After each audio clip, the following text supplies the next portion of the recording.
We had a client that we worked with, and she was really struggling with profitability. She kept raising tuition. She actually did three tuition increases within a 15-month cycle, and she still could not catch up.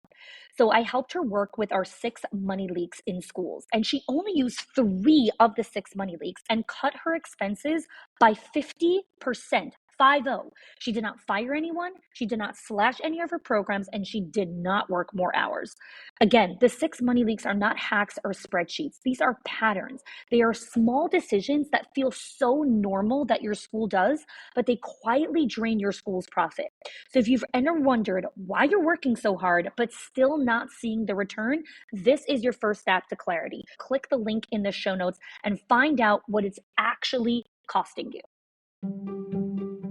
Hello, everyone. Welcome. All right, so I am going to dive right in. Some of you have been to our training sessions before, some of you have not. So I'm just going to do a quick 2-minute intro to me, and then we're going to dive right in. So for those of you who don't know me, I'm Chanie, and like many of you, I've lived the financial pressures of running a childcare center for many years. I started as an assistant teacher in the classroom, and then I worked my way through all levels of leadership. And so I understand all of the challenges in all the levels of leadership and how to make centers more profitable without sacrificing quality.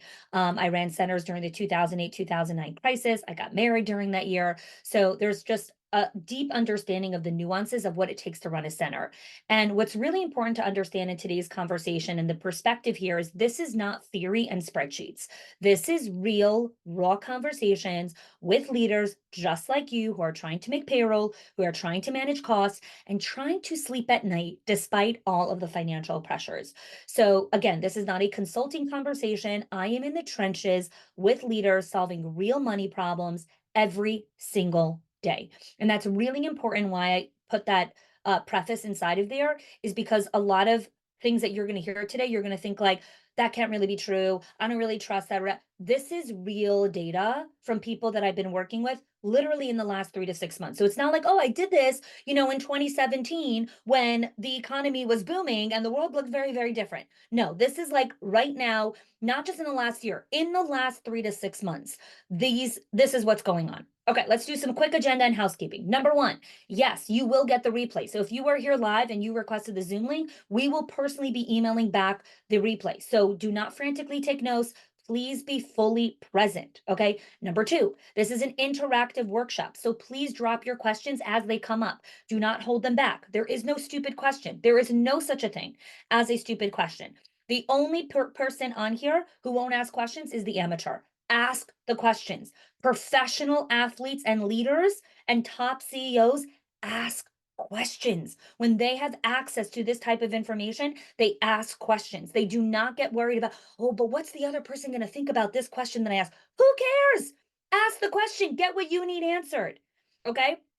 Number three, I am here till the last person leaves. This is your time. Use it fully. Okay. And number four, plan to book a profit and growth strategy call at the end of this power hour. All right. So here's what I'm going to teach you today. Number one, we're going to go over the 6 core money leaks in childcare. Number two, we are going to go over the 4 investment gaps in childcare. There aren't just money leaks that you need to close, there are investment gaps. And when you don't leverage the investment gaps, you will continue to hemorrhage and burn through your profit. I say this to people all the time. It is actually quite easy to make money. The hard part is keeping it and investing it properly. So that's a lot of what we're going to unpack here today as well. And lastly, we're going to talk about your profit and growth journey. So we're going to start with a quick poll.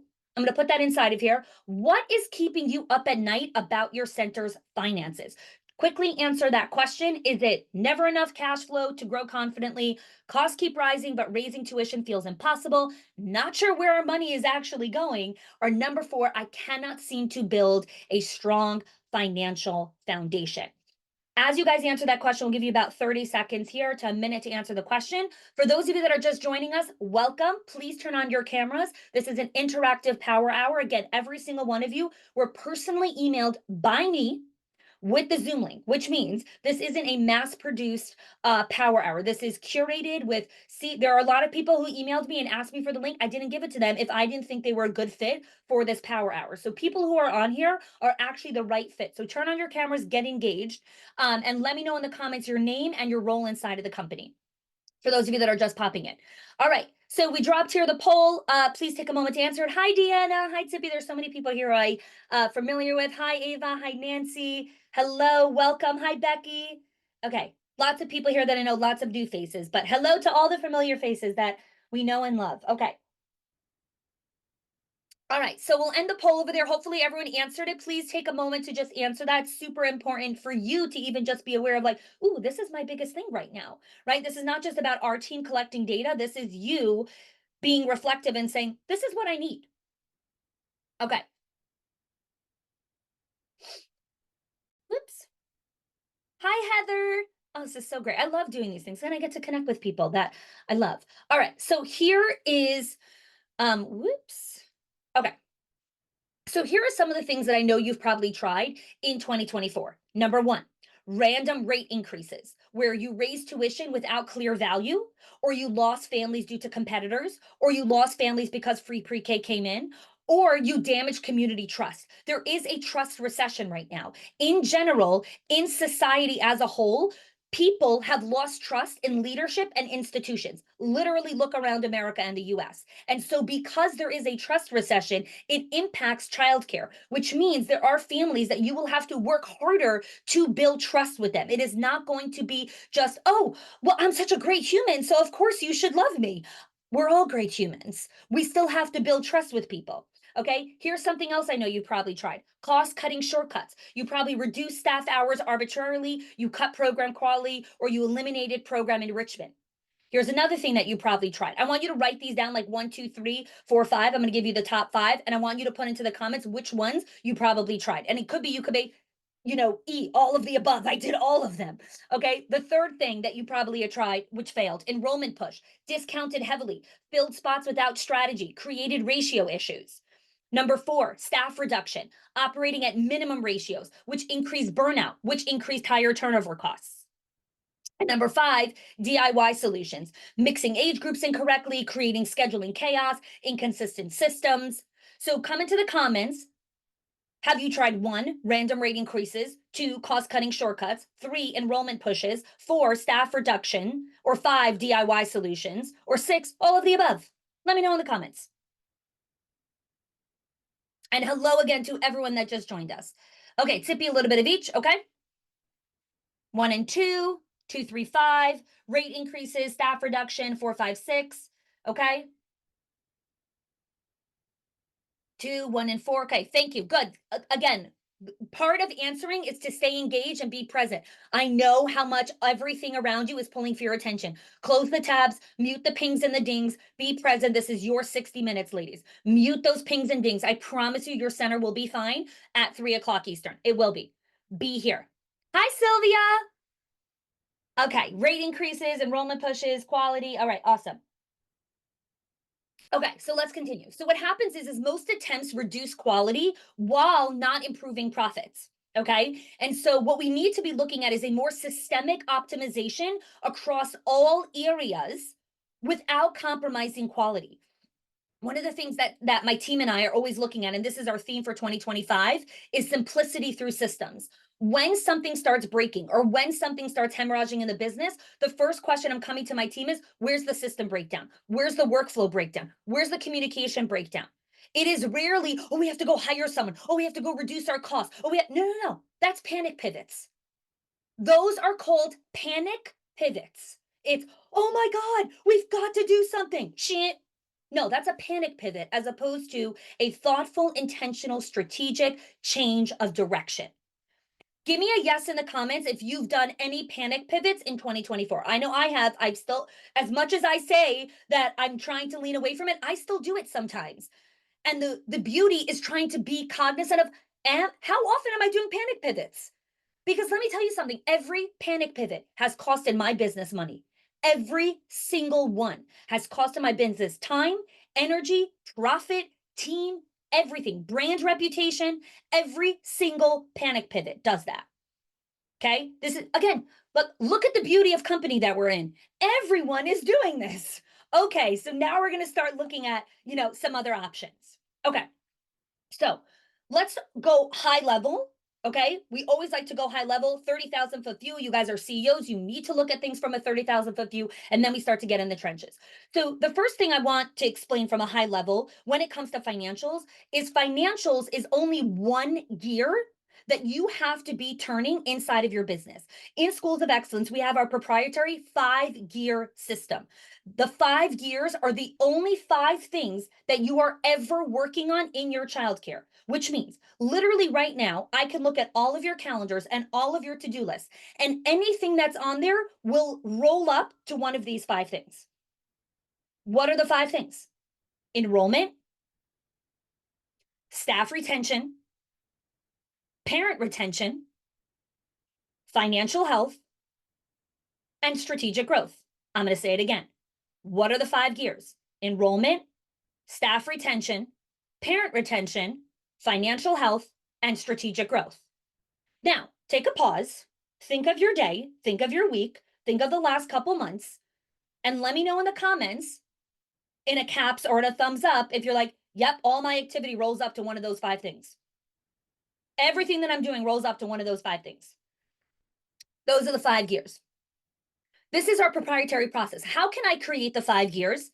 How am I even able to take everything that you're doing with such complexity and put it into simplicity of 5 things?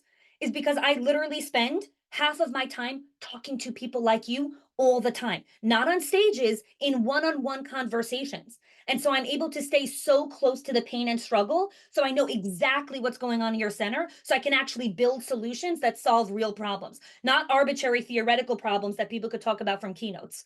Real issues in the center. Absolutely. Okay. So today we're talking about one of the gears, which is the financial health gear. But there are 4 other gears that you always need to be working on, whether they need to be in improvement mode or maintenance mode. And that's another quick caveat I want to bring over here. These 5 gears, you cannot be working on them all at the same time. I will repeat this again to all of the type A leaders who think they can do everything. You cannot. You cannot work on all 5 gears at the same time. Here's how I know. Anyone familiar with the company Google? Google has a lot more money than all of your centers combined, I promise. And Google has a system called the OKR system, which is they only work on 2 to 3 objectives at a time, which means you can only work on 2 gears at a time, while the other 3 gears are in maintenance mode. And this is the challenge of so many leaders. You try to improve all 5 gears at the same time. No, we choose 2 gears that we're putting into improvement mode because we have to tighten it up or we have to close the leaks or we've got to invest in it, while we understand how do we keep these 3 gears in maintenance mode. What most leaders do is panic pivots and neglect based prioritization. We neglect these 4 gears while we dramatically go work on the other ones. And then once this gear is done, we come back here and we're like, oh my God, this gear is so neglected. Okay, but don't neglect it. You could put it in maintenance mode, but maintenance mode isn't sexy. We have to be growing all the gears at the same time. Okay, come into the comments. I want to hear your insights. Just what are you processing here? Take a moment, pause with your brain. I'm going to stop talking and I want you to come into the comments. What are you processing? All right, let's see here. Relief to not have to do it all. Yes. Not only do you not have to do it all, it will hurt your center and your profits if you try to do it all. That's where, like, oh my God, I'm actually going to make more money if I don't do everything. Oh, that's amazing. Kim, why I'm so overwhelmed is because I'm trying to work on all the gears at the same time. Yes, Kim. Yes, I see you. I see you. Denise, the realization that I cannot do it all now. Yes. Oh, you need to work on all the gears, just not all at the same time. Right? Tammy, that I'm type A, I try to do all the things. Yes, yes, Tammy, good to see you. Mandy, I'm always trying to do everything all at once. Nothing is getting better. That is the point of this power hour. We have to stop wearing ourselves on a treadmill to death that heads us nowhere. You are trying to build legacies. You are trying to build generational wealth and impact. You cannot do that when you are running yourself ragged and trying to improve all five things and then nothing gets completed. You have 70 half built bridges. Nothing has taken you to the finish line. And that is so painful when I know the sacrifices that you're making with your family, with your parenting, with your relationships, with so many things that you're sacrificing at the expense of trying to get this up and running, and you've got nothing to show for it. It hurts. Karen, typically attempting too many gears. Ashley, we are needing to know how to keep things in maintenance mode. Yes, that's a whole separate conversation. And if you book the profit and growth strategy call, my team, one of us will be on the call. We will show you what activities keep gears in maintenance mode and what activities drive improvement mode. There's a difference. Nancy, you gave me permission to not improve everything all at once. Oh, I hear the angels singing. Thank you, Nancy. Okay, Stephanie, I'm still trying to do everything on my own. Jarika, I hope I pronounce your name correctly. This is an aha moment as it makes so much sense. I'm processing what maintenance mode would look like. Yes, this is like unlocking like the pressure cooker pot where we unlock it and it's like, oh my God, I don't have to improve everything all the time. I can keep certain things in maintenance mode and certain things in improvement mode, and then I can actually be a human. Yes. Natalie, I try to do everything once. Kristen, that really one gear can lead into all the gears lead into each other. That's why it's called the gears, because they're all interlocked with each other. They all have to move. Just some are moving in improvement mode and some are moving in maintenance mode. Lucy, I take very little time to really focus on one thing at a time. And obviously that's a big mistake. Time blocking, yes, that's a separate conversation. Ava, trying to improve all five gears at the same time means that I don't get anything done. Yes. So now we're going to go deep into this financial gear. Okay. What typically people hear when I go to conferences and events and all these things, like, I need to work on my financials. What they're typically saying is, my enrollment numbers suck. I probably need to fix my tuition rates. The economy is bad and there's competition and free pre-K. So I need to work on my financials. Okay. That doesn't make any more zeros in the bank.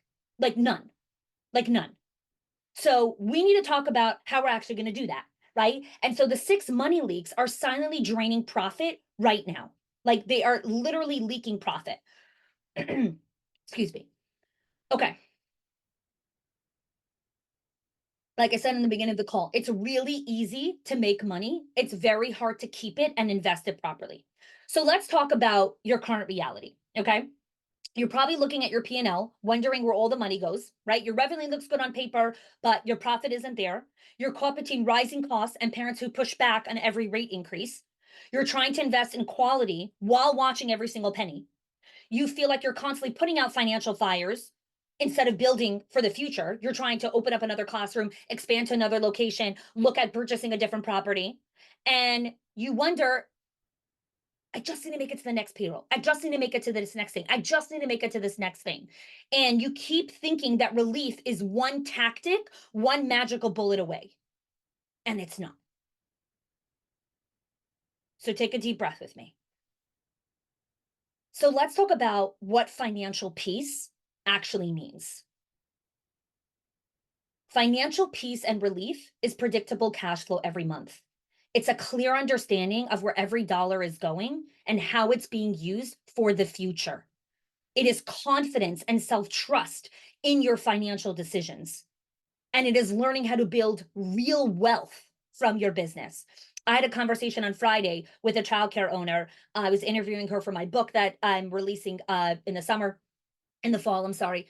And one of the things she was talking about was on her financials. And she's like, I didn't take a paycheck for 7 years because I thought that there was no money for me to take a paycheck. And she's like, when I started working with you, I realized, no, I need to close these money leaks. And boom, there's actually money for me to take a paycheck. And I deserve a paycheck. I work in this business. So I want to challenge a couple of assumptions that some of you are thinking right now. And come into the comments and just write what assumptions you're kind of, or beliefs you're holding on to.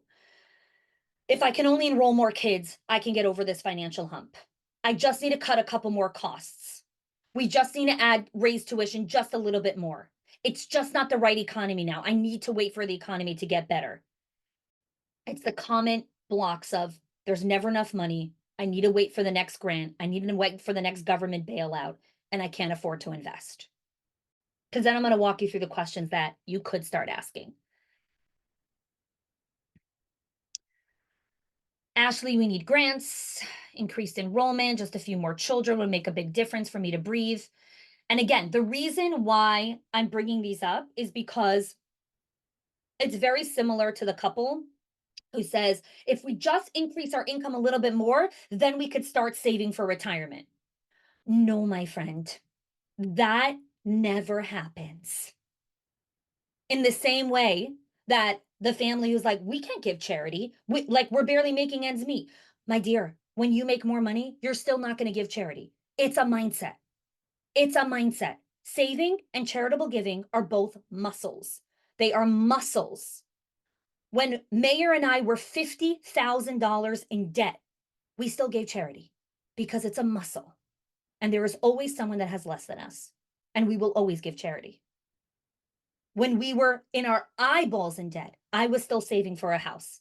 That's how I was able to buy a house. Boom, when the timing was right in 2020, the interest rates plummeted right after COVID. Boom, the optimal time, we bought a house.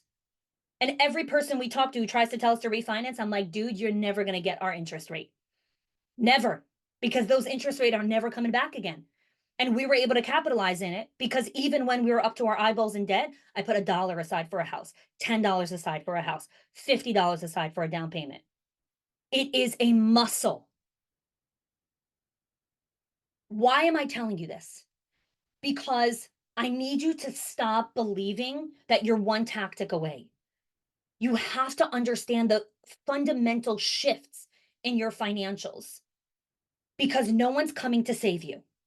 And the more that we rely on, I just need one more government grant, I just need one more thing, I just need one more this, I just need one more that, you're not self sustainable. And you can't build generational wealth like that because you're always relying on someone else. So here are some questions we want to ask.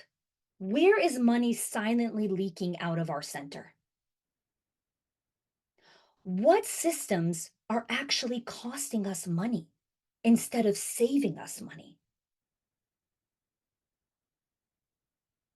And what workflow will help this building, will help this center build sustainable profit? You see how those questions are totally different? Those questions are not, how do I get more kids? Where should I cut? How can I get more grants? How much should we charge? All of that is scarcity based thinking. All of that.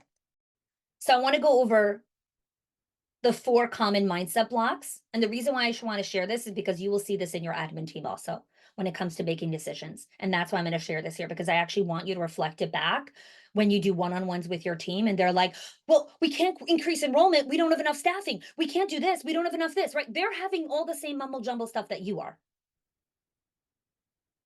Scarcity-based thinking and all of these things are just a ripple effect of what the last 4 years have been about, right? Where when things are taken away, we're like, oh my God, I have to hold everything on with a tight grip. So scarcity thinking is I can't hire experienced staff. It's too expensive. I have to keep ratios at the bare minimum to save money. I don't have a budget for training. That's scarcity thinking. Other things that were in the comments, relief dependency. You're waiting for the next grant. You delay necessary upgrades. You don't build sustainable systems. Short-term decision making. You choose cheap supplies that need frequent replacement. You keep skipping preventative maintenance, which end up costing you a fortune in emergency repairs. And investment avoidance. I'm going to wait till I have more money. It doesn't come. I can't risk spending right now. We just got to make do with what we have. And so the cost of waiting is a lot of money in preventable expenses, thousands of dollars in missed revenue, and continued stress and overwhelm. Okay, let's take a pause, take a quick beat, come into the comments. I want you to reflect back to me. What new self awareness or light bulb moment did you just have now, just in the last 10 minutes? Natalie, more grants coming down the pipe. Okay, of course, more grants are always great, but that means you literally have relief dependency. You are always dependent on someone else. You need self-reliance. Ashley, we need to get out of our can'ts. Yes, yes. Um, Teresa, we have no one to count on but ourselves. It's not no one to count on but ourselves. It's we need to learn how to be self-reliant because that is how I build generational wealth. That is a totally different mindset than I can't rely on anyone. Right? This is the power of being around smart community and people that help you flip your mindset, right? Kristen, the need to invest even when I think I don't have the money. Yes, Kristen, especially when you think you don't have the money. Deanna, I want to be efficient with systems, but I don't know where to start. I'm going to help you. Delayed improvements may not be wise financial decision. No. I'm going to share two, one that just happened 6 months ago and one that happened 4 years ago. So when we moved to our house, we never had a pool before. We lived in a 1,000 square foot apartment in New York City, and then we moved to Florida. We're very blessed. We have a pool in the backyard, and we had no idea how to maintain it or take care of it. And my husband thought that he could do it on his own. We all kind of thought we could do it on our own, and until we couldn't. And then when we called this pool guy, he's like, your pool is in like massive issues. Like you need to empty out the entire pool. I have to reline the pool and you have to refill it. That costed us $3,000. That would not have happened if we knew how to take care of the pool. It's called maintenance neglect. Okay, here's another one. This happens in schools all the time. Okay, car story. There is a signal on our van. It says maintenance due soon, maintenance due now, maintenance past due. Give me a thumbs up in the comments. Anyone have a car that actually signals to them maintenance due, maintenance past due? Yes? Okay. There is someone that's responsible to take the car for maintenance. Kept pushing it off, kept pushing it off, kept pushing it off until I was driving the car and the car stopped literally on the effing highway. Everyone's going 60 miles an hour and my car starts shaking violently. Thank God I make it to the side of the road. I had to call AAA, took literally half my day, finally took the car, and he's like, you were 4,000 miles past an oil change. I'm not going to tell you how much it costed us to actually get that all done. When all what really needed to happen was a $10 oil change on time. $10. We paid 20 times that to fix the car. You're laughing. I'm sharing my sorrows, but it's okay. Please laugh because we all have been there. However, you're all doing this in your school, and I'm going to show you how to stop it. Okay. I've been living in scarcity thinking. Yes, Mandy, this is a ripple effect of COVID because so much was taken away from us and we are so scared to lose it again. But we have to approach things from abundance because I'm telling you, everything you desire, there is more than enough of it in the world. There is more than enough of it in the world. More than enough. We're living in scarcity thinking, have been thinking in scarcity mindset due to a center that failed. Yes, yes, right. Center failed, relationships. Oh, there's so many things that impact our scarcity based thinking. And we're so afraid and we hold with a death grip so hard that we don't realize that if we let go, things actually are amazing on the other side. Scarcity mindset costs me more than I think. Yes, way more than you think. Way more than you think. I need to better understand where the money's going. Okay, let's talk about the 6 money leaks. Number one, space optimization. What is space optimization? Space optimization is a silent revenue killer. Every empty space represents lost revenue. So I'm going to walk you through some components of space optimization. Now, we have a 6 core money leak diagnostic. And again, if you book the profit and growth strategy call, someone from my team or myself will help you run through that diagnostic as well and actually show you the revenue opportunity for you. But here, again, for the purpose of time, I'm going to walk you through those top core components and we'll come into the comments and you'll be able to kind of see where in real time you're struggling with money leaks. So space optimization, right? Do you have systems for maintaining enrollment above 80% capacity? Are you maximizing classroom usage up to cross core hours? Are you running revenue generating programs in off hours like birthday parties, weekday date nights, all these things that you can rent out the center for? Managing teacher to child ratio optimally, covering wait lists, converting wait lists into enrollment. All of these things are about space optimization. Okay, that's the first core money leak. Second money leak, This one of our clients, when she closed this leak, she collected over $5,000 in lost revenue. What's the payment system money leak? Automated payment processing. Some of you actually have some people on auto pay, some people on manual. You don't have an actual system. Collecting tuition by the due date, enforcing late payment policies, following up on failed payments, maintaining current payment agreements. All of these things leak money. They leak money. Failed credit card payments. All of you, first action step, call up the person in charge of payments. Hey, how many failed credit card payments did we have in the last 10 days? And how many were recouped? Simple question. You all get failed credit card payments because payments expire, which means you will all have cards that will fail. Do you have a system to make sure you recoup that payment? Some of you may have this dialed in amazing. Great, then that's not a money leak for you. We got others you got to work on. Right? Simple things. And I'm going to walk you through some of those quick wins as well that you could do. We're going to go over the quick wins shortly. Sorry, where am I? Payment check. Okay, next one. Schedule efficiencies, managing overtime, maintaining proper ratios, creating predictable staff schedules, planning for break coverage, handling staff callouts. Every single one of those things drain profits if it's not managed properly. Every single one of them. Food control. This is like a hemorrhage place if you serve snacks and lunches. Tracking meal counts, managing food inventory, controlling portions, minimizing food waste, planning menus efficiently. All of these things drain profits, drain profits. So I'm actually going to share my screen for this one and do the supply check with you because this is one of the biggest ones. Supply and facility check. All right. Do you have a system for supply ordering and inventory? You're going to grade yourself 0, 1, or 2. So examples are, for example, if you do this properly, that means you know all your baselines. You know, I need X amount of gloves per classroom per month. Here's how many paper towel rolls per room per week. Here's how much cleaning supply we go through per classroom per month. If you don't know these baselines, you do not have a baseline for tracking supply, ordering, and inventory. And let me tell you, I had a conversation with an owner 6 months ago. She went through 10,000 gloves in 3 weeks. 10,000. And she's like, where the hell did it all go? I'm like, I don't know.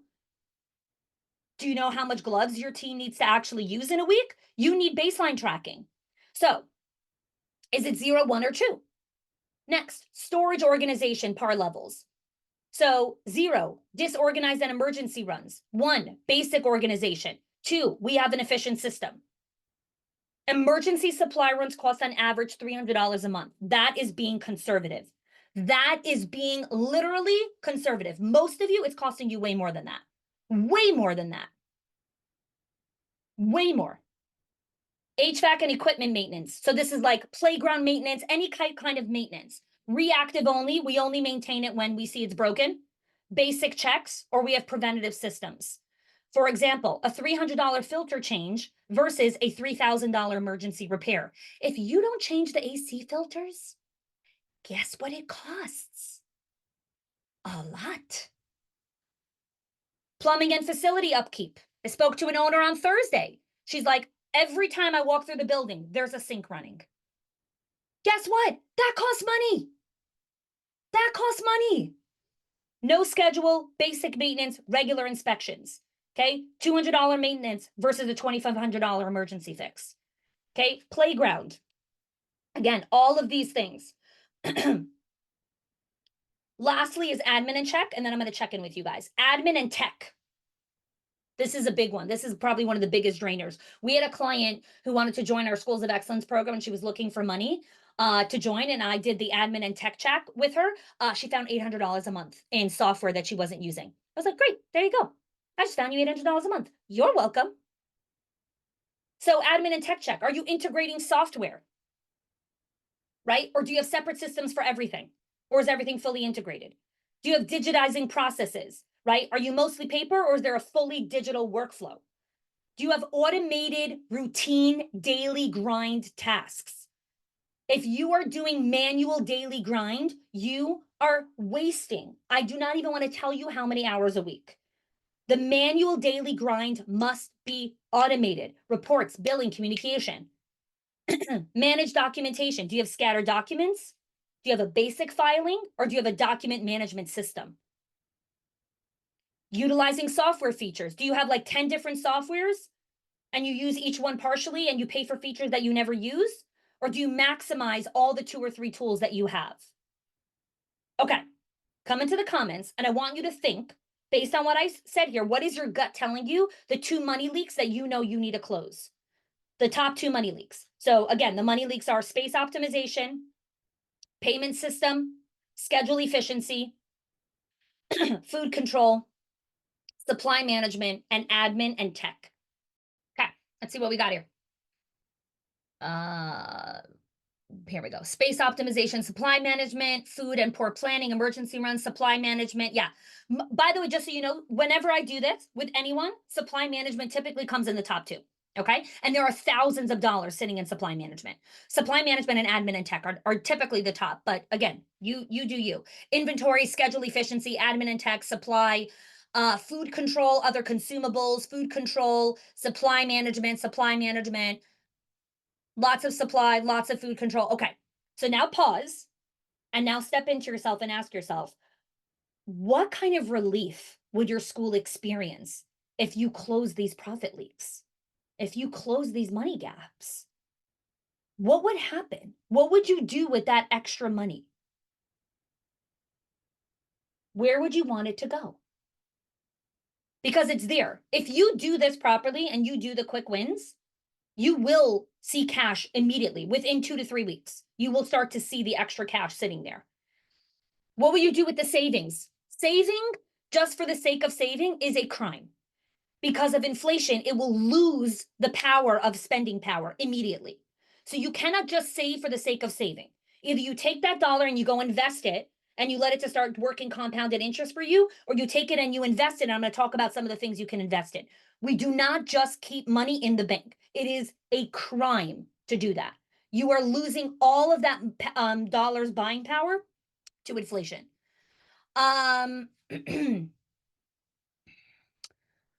We would want it to go to payroll and teachers, higher wages, rainy day fund for improvement and monthly. Yes. Okay, great. Rainy day funds are amazing. And you again, these are, I'm going to talk about investment things here. Like, you cannot just keep money in the bank for a rainy day. You need to create proper savings accounts that are building wealth with that savings account. Because the rainy day doesn't come in 4 months from now. It might, but it might come in 18 months from now. And then the $5,000 that you put in your rainy day fund could be more in 18 months from now if it was invested properly. Like, this is the type of stuff that I like am screaming from the rooftops. Like, we need to understand how to use our money properly. There is more than enough for you guys. I promise. I really, really hope that every single one of you leave this call with relief that you do not need to live in scarcity. You do not need to live in scarcity. Cash flow for payroll security, save on supplies to invest in maintenance. Yes, yes, yes, yes. Update classrooms. Amazing, amazing. Okay, I love this. Let's talk about some of those investments that you can make when you close money leaks. Okay, there's strategic investments like professional growth, right? Leadership training for you, for your team. You can actually take the money and say, I'm going to go invest in you becoming a better operations project manager so that when we launch projects, they actually get to the finish line and we finish what we start. What a great investment in a team member. I am going to invest in me so that I can learn how to be a great leader who has difficult conversations, who holds teams accountable, who delegates efficiently. What a powerful use of money. That is one investment gap that you can't do when you're hemorrhaging, is professional growth. Number 2, network access. I am part of a mastermind that I literally pay for, and I call it pay for access. Because when I need access to someone, the person who runs this mastermind literally has doors to all the people that I probably need access to. And I pay for that access. because they will make introductions for me. When you are in the right rooms, doors open up for you in ways that are not possible when you're pounding away at your desk trying to save $4. Network access is huge. Being a part of the right groups because you get the right frameworks, done for you systems, faster implementation, shorter learning curve. Someone else already did the mistakes for you. Now you just take the real results. Number three, this is a huge one. And some of you might not be here. Some of you might really be in the, oh my God, I just got to close all the stuff. But for those of you that are ready to make investments, because you do play at a higher level, this is something that I learned from Jesse Itzler. His wife is Sarah Blakely. She's the founder of Spakes. Both of them are billionaires in their own businesses. And one of the things that Jesse talks about is, and I love this, as you make more money, you must reduce your aggravation levels. I'm going to say that again.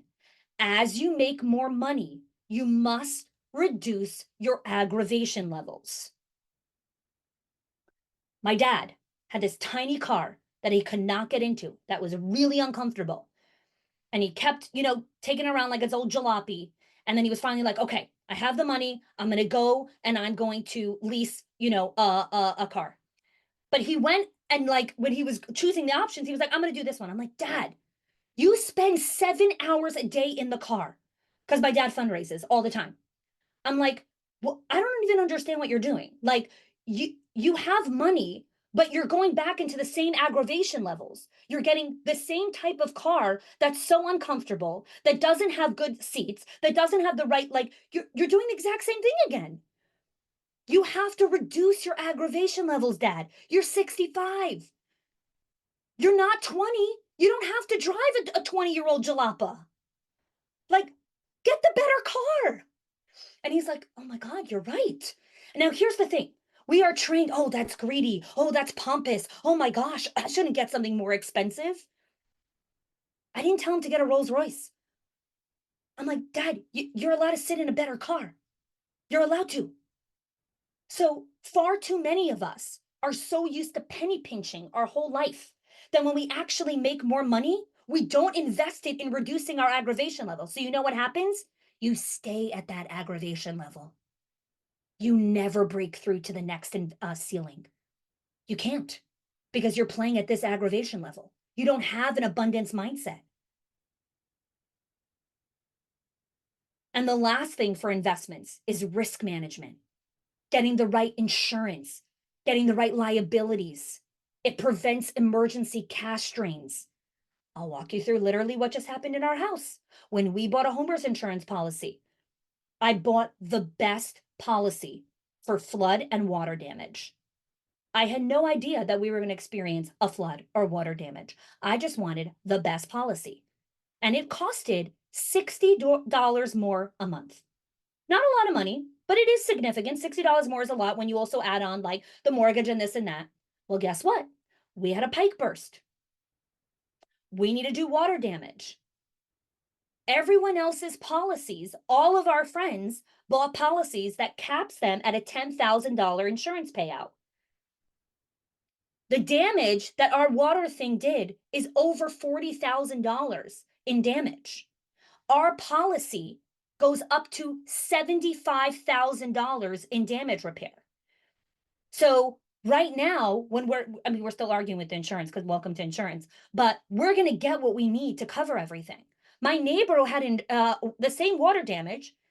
The insurance gave her 10 grand and was like, suck it. You got to figure out how to pay out of pocket for the rest. This is what investment gaps are. We took the money and we bought better protection. We bought a better liability. This is why we have a sleep number bed. Yes, I love this. This is such a good example, right? Okay, pausing, coming into the comments. Insights from investment gaps. By investing in professional development. I love that. Thanks for sharing that. She gave herself a paycheck. I love hearing those things. It depends on enrollment, but it also depends on your messaging, right? So 2 weeks ago, I did a whole training on the power plays and how to attract, engage, and retain families. Enrollment, when you're competing with free pre-K, you have to know how to position your offer as the premium offer. Because what you need to understand, and again, I'll say this again, when Mayor and I were up to our eyeballs in debt, my kids would never step foot in a public school, ever. They will not be caught dead there. Like I will forego on every other thing in my house. I'll live in a tent. My kids will not walk into public schools. So what you need to understand is there is a demographic out there of people who will never send their kids to free pre-K ever. You got to talk to the right people. You got to talk to the right people. Kim, reducing aggravation levels will change my life. Yes, it will, Kim. Yes, it will. Okay. Starting a new job. I told my husband we need a housekeeper. Yes. Yes. Reduce aggravation levels. I have a housekeeper. Because guess what? If I want to be a mom of 4 kids and run a business and do this kind of stuff, when I get off of this call, I cannot come into my kitchen and see the breakfast dishes. No, thank you. I will be reducing my aggravation levels. Someone else will be doing the breakfast dishes. Because when I come out, I need to be emotionally present and cognizant to recap this with my team and then actually nourish myself. So when my kids walk into the door at 4 o'clock, I'm not crazy lady. My kids didn't sign up for that. Okay. So I want to walk you guys through. I want to answer some questions. Actually, I want to take 5 minutes to answer some questions, and then I want to walk you guys through. I want to walk you guys through the profit and growth strategy. But let's take some questions. Were there any questions that came through, Sandra, while I was talking?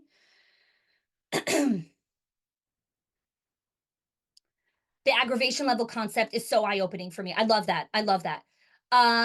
Guilty of self-sabotage and sacrificing more than necessary. And here's the thing, that's why we need to be around mentorship. That's why we need to be around coaching. That's why we need to be around the right people, because they can reflect back to you, that's sabotage. You can do this. That's sabotage. I send the directors to the amazing workshop, never see them implementing and teaching what I learned, not to be negative. Yeah, this is, again, accountability, right? Sitting down with the team. I had a conversation on enrollment with a client yesterday, and she's like, I have 6 centers. Like, how am I going to get them to do all this? I need to make an SOP. I'm like, you don't need to make an SOP. You sit everyone down in a circle. Everyone opens up their calendar and you tell everyone on Tuesday at 1 o'clock, everyone's going to have a 30-minute block where they're going to follow up with all the leads of people that came in last 30 days. No excuses. No, I don't want to hear anything. Everyone is sitting down together and we are all following up with leads. And we're going to do it again on Friday. You know why? Because following up with leads brings enrollment, which brings in cash, which pays your paycheck. That's the SOP. That's the SOP. There you go. I made it for you. And now go make yourself bang. Right? Like, just stop with the obsession over, I need this SOP. I need this. No, you don't. Sit down. All of you sit down. Here's what we're doing. 30 minutes, we're looking at these payment processors. We're looking at this food control thing. I want to see the spreadsheet of last week's menu. Just jump in and do it. Take messy action. Stop obsessing over, oh, but I have to do this and I have to get this perfectly. And I'm afraid I'm going to hurt their feelings. That you're afraid you're going to hurt whose feelings? That you're coming to someone and telling them that they're spending and hemorrhaging your money on food waste? Who are you worried about hurting feelings? Okay. Any more questions? Yes. Come into the comments and give me a check if you feel like, yes, I have a next step action step that I could go take so far. Okay. So when I think of the profit and growth strategy session, and booking that conversation with our team, is 2024 is slowly ending, right? We've got literally the handful of days left. And you're facing some critical decisions. Okay. Staff wages are going to increase again in January. There's grants that are ending then. There's a lot of things that are happening, rising operational costs, increasing local competition. And so what you want for 2025 is to actually get priority implementation support. You want to be able to start your clear plan for 2025. So what we're going to do on this profit and growth call is we're going to identify at least $5,000 a month in monthly profit opportunities. We're going to do that through the 6 core money leaks. And we're going to walk you through what you can do in the next 60 days in your implementation roadmap. Again, to book the call, you could go to schoolsofexcellence.com/money-leaks. My team will put that inside of here. And what you're going to leave on that call is profit optimization strategies, staff retention tactics that work in this economy, 30-day quick wins. Okay. So now I know what's going through your head already because I know you guys too well. Some of you are thinking, let's talk after the holidays. Centers that wait to start all of this stuff in January, when I see this, because I do this year after year, they lose on average of $10,000 to $15,000 in potential improvements.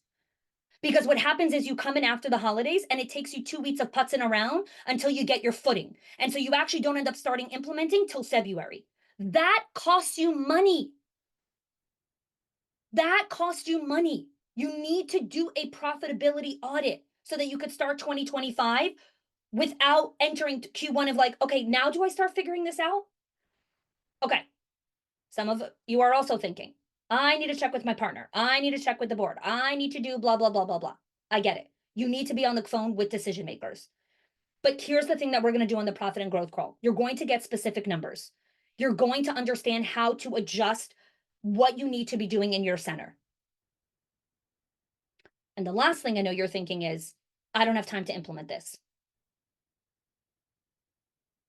The goal of the call is no overwhelm, just priorities. Just priorities and quick wins. So I want to come full circle here for all of you. When you look at the 6 money leaks, the 4 investment gaps, and you look at how to create your profit and growth strategy, the insights that you learned just here in the last 60 minutes, I know are going to stay with you for the next couple days until the next crisis happens. And if you're looking to fully unlock yourself and unhinge and shackle yourself from scarcity mindset, from relief dependency, from all of these things, you need to be around a community of people that are actually going to consistently push you to up level and not send you into overwhelm, but actually tell you, here's the framework.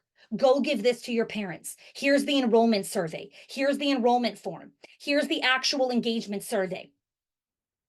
Here's the step-by-step framework of how to have this meeting with your admin team. You need the frameworks, the workflows, the processes, the coverage matrix. You are trying to create a strategy and build it and teach it to your team and execute it. Are you kidding me? Of course you're in overwhelm. You're trying to do all the things. So we need to understand which gears do you actually need to work on, which are the 5 gears. We're going to pick 2, and we have a diagnostic for that. We're going to go from data, and then we're going to set up your profit and growth plan. Okay, let's look at some of the questions here. I'm going to stay, again, I'm on for the next little bit. I want to answer questions on money leaks, on investment gaps, or any questions about the profit and growth strategy call. Ashley wants to start an inventory system and baseline for supplies and goods, for supplies and food. Amazing. Amazing. Now, Ashley, the other thing is, like, you could set that up, and then I would love to have a conversation on the profit and growth call. It could be like, okay, this is one money leak. Where are the other gears that we can get in motion for you starting in 2025 so that you can actually hit January 4th up and running right after the new year, right after the new year. Okay. Some other questions or implementation questions. What I'm going to actually do here is I'm going to go over some quick wins, some things that clients have implemented. So one of our clients who had food control, she made a portion control kit where she outlined standard serving utensils. She made a photo guide for portion sizes. She made clear containers with marked amounts. And through doing that, she saved $500 a month from food control. And it took her 3 days to set up. 3 days. So again, these are like, I'm not walking you through 79 step processes on the profit and growth crawl. It is, what can you do in 1 to 2 days to get quick wins so you can build confidence that you can actually go do hard shit. And then I'm going to give you the harder things to go do, which build long-term sustainability. Okay, someone asked, elaborate on efficient scheduling and staffing. Ask me your specific question. I don't want to just give you random strategy. You came here, you gave me the most precious gift of your life, which is your time and attention. Ask me your specific question so I can help you. The call is free. I'm sorry that I wasn't clear on that. The profit and growth call, it's a 20-minute complimentary strategy session. This is us giving a gift to this industry because there are far too many centers that are going to close their doors in 2025 because they do not have this plan. And so we are committed to ensuring that more and more centers actually stay open, and not just stay open and like buy a thread, but actually build profit. So thanks for asking that, Deanna. And I'm sorry I wasn't clear on that. Okay, what's your question on efficient scheduling and staffing? Hi, Danita. So great. So many people who I like see in like the different ecosystems of my world. And now I'm like, hello. This is your chance to ask questions. So feel free to DM the question or send it to the SOE team, to Sandra. If you don't want everyone to like know that you were the one that asked the question, I can answer any question. There is no question that is too silly, too stupid, too like none. I will answer any question. Can I ask it this way Yeah, without by go unmuting? ahead. Okay, thank you Yes. so much. Yeah, Okay. of course. So a lot of decisions that I find that we make between my three existing centers are to keep the peace of our staff, like even holiday parties or events and festivals. I want to do one because of costs and my time and that aggravation. And 15 years in, I work 7 days a week. My directors might not see me, but I am never a day on email or not reachable, right? Or Yeah. marketing my stuff. Yeah. Mhm. So three different parties or three different costs, three different times. But in honor to respect the staff who doesn't want to drive or who doesn't drive or this or that, there's always reasons. And I usually cave on that. And I'm like, this is just not That's weak financially boundaries. sound. It's weak The weak one. boundaries. Yeah. Yeah, Hmm. it's weak boundaries to placate people, at your expense and at their expense. And Hmm. so we need to come back and present and say, um, we really want to honor the holiday spirit. And so we want to create a holiday party. And this is what the company can do this year in 2024. We're going to make one holiday party at this location, which is as close as possible to everyone. So everyone has about the same amount of time to drive. This is the date that it could be done. Here are the two different options. We would love to see everyone. And we also know that whenever we make an event, there will be people who just can't make it. And I totally understand that. And I take none of that personally who if you can't make it. But this is when we're doing it, Hmm. right? This is the date. Um, absolutely. This is the date. So again, that's weak boundaries and caving from a scarcity based mindset of thinking if I don't give the staff what they need, they'll leave. They won't. Hmm. When you create the firm, healthy boundaries, the staff want to hang around because you are in a mentally healthy space and you become the leader that everyone wants to follow. Thank you. Yeah, absolutely. Great question, Deanna. Okay, someone else, feel free to unmute. Again, I'm here till the last person leaves. I'm not running anywhere. So I'm here to answer questions, support. If you have questions on booking the profit and growth call, like whatever you have, money, I got you. But the smart people are going to leverage that. So I'm going to stay on for about another 10 minutes. You mentioned about more investment. So is what you had talked about earlier really hit home with me because we just left our bank early this morning. So we have money sitting there and it's not working for us.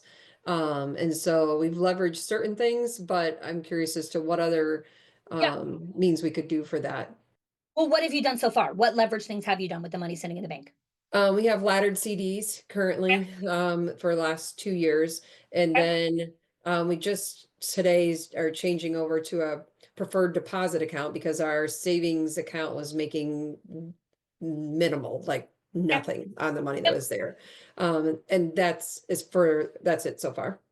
Yeah, yeah. So a couple things. The first thing that I would say, because just time sensitive before December 31st, you want to sit down with a whip smart tax strategist and have them audit your financials and see where is there opportunity for tax saving or deferring a certain income for next year. So for example, super smart tax strategists, if you reach out to them at this time of year, they might be able to give you some quick wins, but then they're also like, you know what?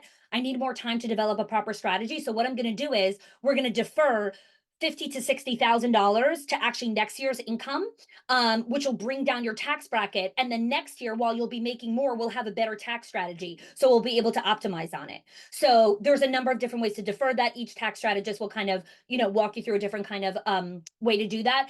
Investing in professional development is a phenomenal write-off. That's why I do these trainings at this point of the year. A lot of people make investments at this time of year for that savings deduction, but get in touch with a really good tax strategist who can audit all of those things and walk you through where you're probably bleeding money. Do you have a suggestion on where to look for that? Because we have our regular I account that we've don't. had for years, but okay. I would ask the accountant if they have a recommendation, but I would go into the Facebook group, the Schools of Excellence Lounge, or any of the groups, and ask, like, does anyone have someone really great? Or I would reach out to your own local community network and say, hey, I'm looking for a really good tax strategist. Has anyone had a good experience? Because again, everyone, like, we make sure to hire a tax strategist that honors our faith, because we give a lot of money in charity. And so when I've hired tax strategists, they're like, you give too much charity. I'm like, you're not going to be my tax strategist anymore, right? Like, that's my value system. So Sure. like, that's why it's important for me. So I don't know what your values are. That's why you want to make sure you're hiring the right person. But great question. Okay. Definitely working on my weak boundaries. Yes, boundaries directly impact profit. Because when you have weak boundaries, you don't raise tuition rates, you cave to every parent demand, you cave to every teacher's demand, and you literally hemorrhage. So boundaries are directly correlated to how much money you make. Directly correlated. Any other questions? Feel free to unmute. I Jerica, mean, if you have, yeah, there, sorry, go ahead. Yeah. is it okay? I don't want to hog the space. Oh, okay, 1 second. Let me answer some more questions, and then I'll answer. Have you had an individual join without financial support of their center? I wanted to join, get access to your frameworks, have not been able for the owner to see the ROI I would like to see for my own personal development. Great question. So here's the thing that you want to look at. Whenever someone says, I don't see the ROI, their value structure of ROI is very different than yours. So, for example, we send our kids to private school. There are other people that send their kids to public school. They think that we are insane that we send our kids and pay that much money for tuition. I don't think it's crazy. This is literally the investment in my child's future. That's my value structure. So when someone says, I don't see the ROI, you have a mismatched value structure. So when you come and you want to ask someone, I need you to pay for this, you need to match their value structure. So, Jerica, I hope I'm pronouncing your name correctly, my dear. What does the person who you want to pay for this value? What's their value structure? Do you know? Because then I can help you craft a conversation. I've done this, by the way, with the priest, with the rabbi, with the everyone. Like, I know all of their value structures, and you have to know how to speak their language. Hey, it's me. You were saying it right, so thank you. Um, so I actually have decided to switch jobs. So, Okay. because of I think, differing opinions on values and kind of a Yeah. lot of like what you're talking about right now, but I am hopeful that maybe in the future with my new position that I'm going to, that I would be able to talk to them about this. I'm just not at that place yet, but I Mhm. was thinking about it just for myself, because starting a new job and wanting to get some of those frameworks and be Yeah. able to make a good impression, all that stuff. Yeah. So that's Yeah. where I was Well, what's the thing that this new job needs? Like, which gear do you think they need to work on the most? Enrollment, staff retention, parent retention? Like, if you were to guess, what's the gear that you would have to go in guns blazing to improve? Definitely the financials. During my interviews, I talked a lot about enrollment, fundraising. It's a So nonprofit. enrollment and financials. Great. I would come with that. And I would say, hey, one of the things that I really want to do in coming to this center, I want to support the center growing their enrollment by 25%. I would like to grow this enrollment by 25%. And I would like to close money leaks inside of the center and then walk them through the money leaks. Okay, literally, you have their attention right now when you come and you say that. And you're like, and the way that I would like to do that is I need support and frameworks to implement. And there is a phenomenal coaching and training program that I would like to invest in order to be able to do this for the center. And through investing, we will increase enrollment by 25%. That I can promise you. We have an enrollment track, and our clients increase enrollment by 25% within 100 days of implementing our trainings. And you will close the money leaks. And come in and stand tall, be confident, don't stutter your words, speak like a boss. You got this in the bag. How's that feel? I see the smile. I feel your face changing. Yeah, sounds good. Awesome. Okay. I love it. I love that. Go have that conversation. Book the profit and growth call as well so that we can chat with you and we can support you even more in kind of helping you build up that structure. And then you'll also understand what the program is all about so you can even come with more information. Okay. Awesome. I'm looking forward to connecting with you, my dear. Okay, Kristen, I think as an owner, I have to stop the guilty feeling that making money isn't okay. We are raised as women that money is dirty. No money, no mission. You need money as a tool. And here's the thing that my dad taught me from a super young age. Money magnifies who you are. If you are a jerk and you make more money, you will be a bigger jerk. If you are a kind, generous person and you make more money, you will be an even kinder, more generous person and use it for good. So, Kristen, I'm going to guess you're a good human. And when you make more money, you will use it for good in the world, right? Like, if you want to keep it, this is not about keeping your doors open. Like, you deserve the abundance and the reduced aggravation that comes with more money. Because what's beautiful is that when women have more money, they actually do incredible things with it. They actually don't go buy fancy cars and new toys.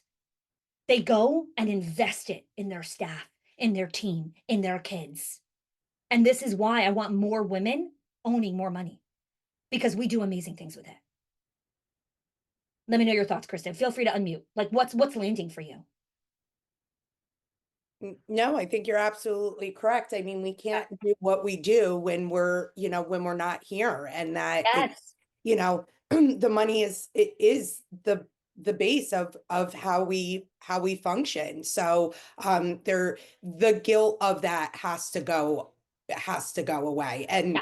And also, if you own your own business, nobody starts a business hoping that they never make a profit. I mean, the goal is to also, make a living. So Yes. it just has to stop feeling so bad about it. Well, here's the thing, Kristen, I also want to walk you through, and this is something I would do on the call with you is learning how to not feel guilty is not a light switch. It's a practice. And so we need to learn the habits and the routines to slowly dismantle that belief structure of feeling guilty and learning that every dollar that I make more of, I get to do more good in the world.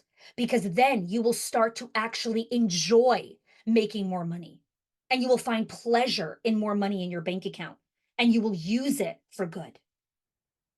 You need to expand your capacity to actually make money because right now your capacity is here because money is bad for you. When money starts to be good, oh my God, does it get amazing. Okay, other questions?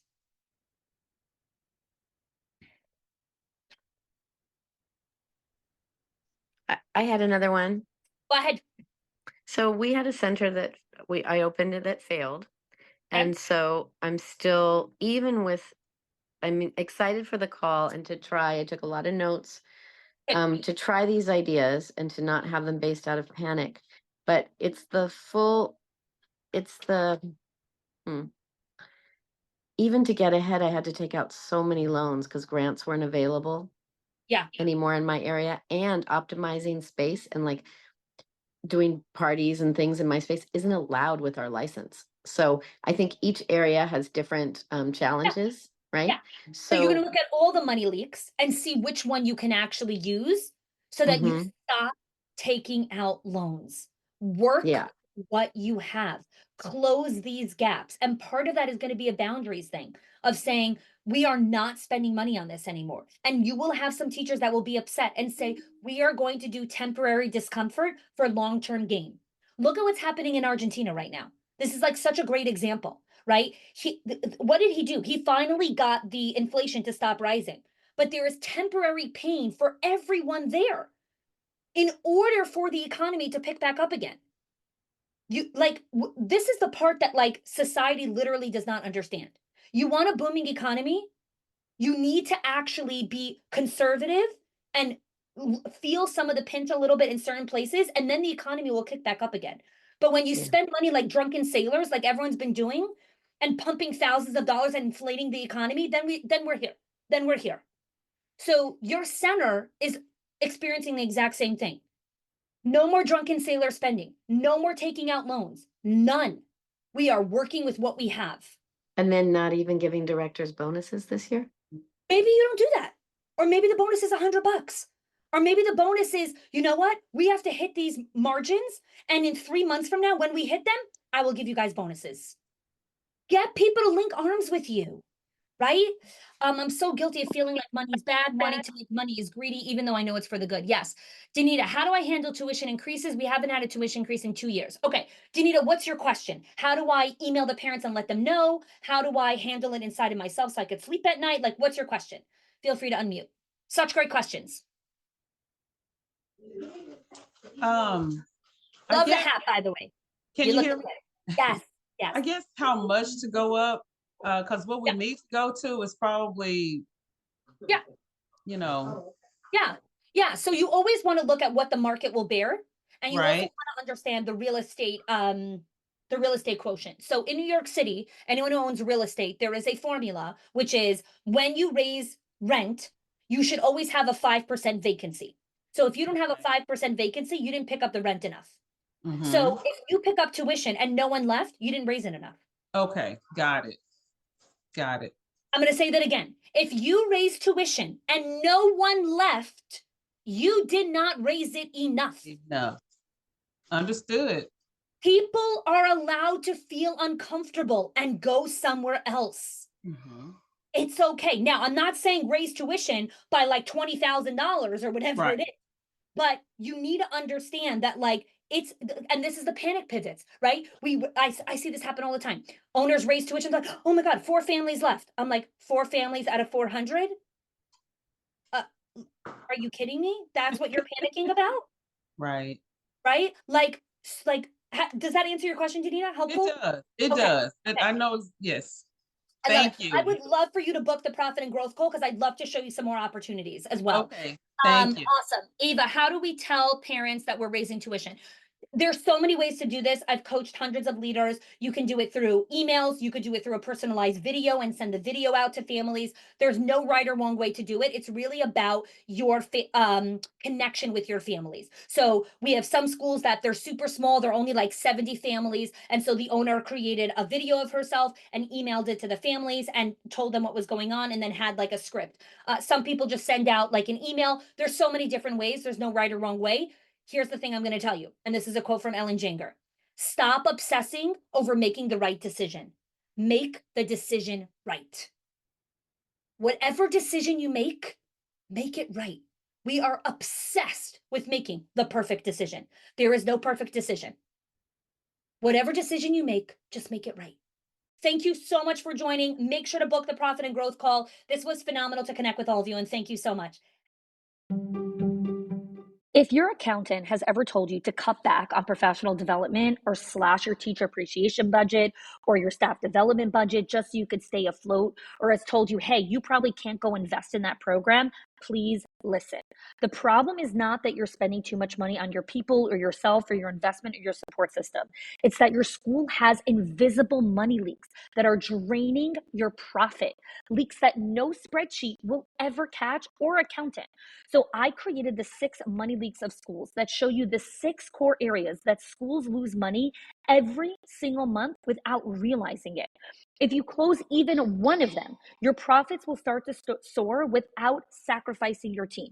Go get it now and stop blaming the things that are actually building your school.